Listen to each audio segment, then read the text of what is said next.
چې کوم داسې اعمال وکړو څوک چې الله رب العالمین دې مو تاسو د نیکو اعمالو د اتله دا درنه کی او مو تاسو کامیاب شو. نورو د هغې لپاره رسول الله صلی الله علیه وسلم او قرآن کې ډېر اسباب ذکر دي. یو د هغو نه لوی سبب دا ده صحیح ایمان، صحیح توحید او یقیني او حقیقي توحید.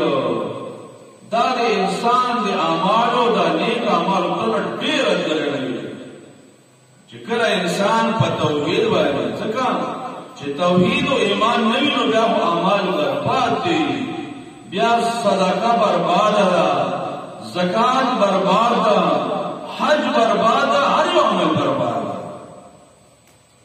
ځکه حدیث کریم او تاسو مور عائشہ رضی الله عنها امام مسلم رحمه الله دا حدیث ذکر کړ.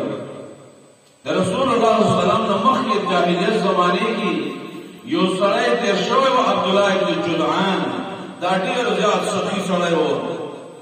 د ده سخاوت دومره عام و، صدقې او خرچې چې عربو کې یو ضرب المثل شو. په یو ځای باندې به 200 اوښان 200 اوښان ولېږل، په هغې باندې به یې غوړي شات راوړلو او حرم کې به هره شپه اعلان کېده چې هلم الی جفنة ابن جدعان. ای خلکو د ابن جدعان دیګونه باندې دي، راځئ ورته خوراک کوو. د حرم د چت نه به اعلان کېده.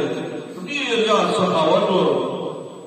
د هغه تاریخ لیکلي دومره دیګونه وو چې هغې نه به راخیستل کېدو، هغې ته به اندرپایې لګېدلې، دومره غټ غټ او ډېر زیات خرچې کوونکی و. نو د موږ تاسو مور عائشہ رضی الله عنها یو کرت تپوس وکړه د رسول الله صلی الله علیه وسلم نه، یا رسول الله ابن جدعان کان فی الجاهلیت. اے الله رسول الله دا ابن جدعان او جاهلیت کې لاړو او کردار څو کان یصل الرحم، خپل ولی به یو ځای کولی، چا سره به چې رشته وه دا به یې پالله، د هغې باندې به یې خرچې کولې. یصل الرحم ویطعم المسکین، مسکینانو غریبانو ته به خوراکونه ورکولو. خو تپوس مې دا ده، مور دا تپوس کوله فهل ذاک نافعه، دا دومره خرچې، دا دومره صدقې، دومره حاجیانو عمرو ته خوراکونه او داسې صله رحمۍ، فهل ذاک نافعه، دا به ابن جدعان ته فایده وي؟ رسول الله فرمایي لا ينفعه. عائشہ هیڅ فایده نه ورکوي. وجه څه وه؟ وجه دا نه ده چې ده دا صدقې کې اخلاص نه و، وجه دا نه و چې دا ریاکار و، بله څه وجه نه وه، رکاوټ څه و. انهم لم یقل یوما د ابن جدعان بدنصیبه یو رزم دا نه ویلي اللهم اغفر لي خطیئتي یوم الدین، یا الله د قیامت ورځ راتلونکې ده په هغه ورځ ما ته زما ګناهونه وبخښې. دې بدنصیبه خرچې کړې وې د ایمان غمونه. او امام مسلم رحمه الله په دې باندې باب کړی، باب دلیل علی من مات علی الکفر لا ينفعه عمل.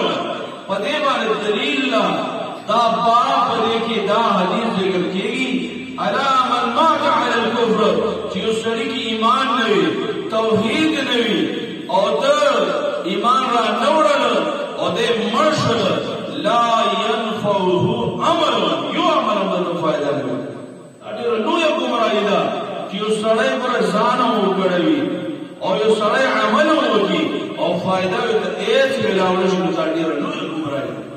خوشنصیبه هغه خلک دي چې د الله په دین باندې عمل کوي، د الله په قرآن، د محمد رسول الله په فرامینو باندې عمل کوي.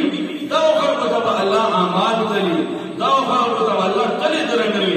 د سنتو تابعداري د ډېر لوی سبب ده د تلې درنېدلو دپاره. نو اولنی شی څه شی ده؟ ایمان، توحید. دا د تلې درنېدلو دپاره لوی سبب ده. د دې وجه نه د ایمان د توحید زده کړه، د دې کوشش، مطالعه، علماو له تپوسونه د دې بارې کې پکار.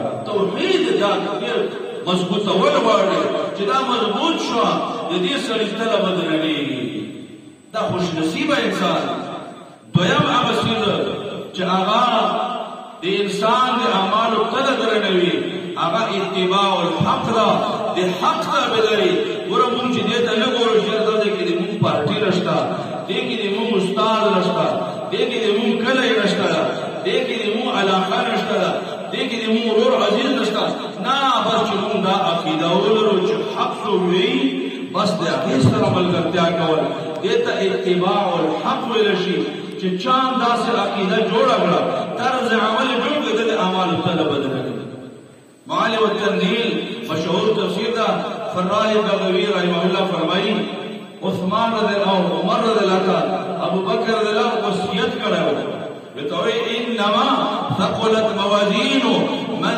ثقلت باتباعهم الحق عمر عقیده میزان دا تلج درنیږي دا څو درنیږي باتباعهم الحق چې څوک په حق پس روان شو د اعمالو تله بدلېږي ځکه وحق لميزان يوزع فيه الحق د اعمالو د تللو دا وزن دا میزان دا تله چې دا د شان دا يوزع فيه الحق چې دې کې حق واچوي شي الله اکبر ان يثقل دا بدلېږي حق پس چې څوک روان دوی د اعمالو تله بدلېږي حق څه شي دا بما نزل على محمد چې په محمد صلی الله علیه وسلم دا حق دا او محمد صلی الله علیه وسلم د رب کلام قران نازل دا د محمد رسول الله صلی الله علیه وسلم دا د الله طرف نه وحی دا دلیل دا منزل دا چې د چا سره او هو الحق دا حق دا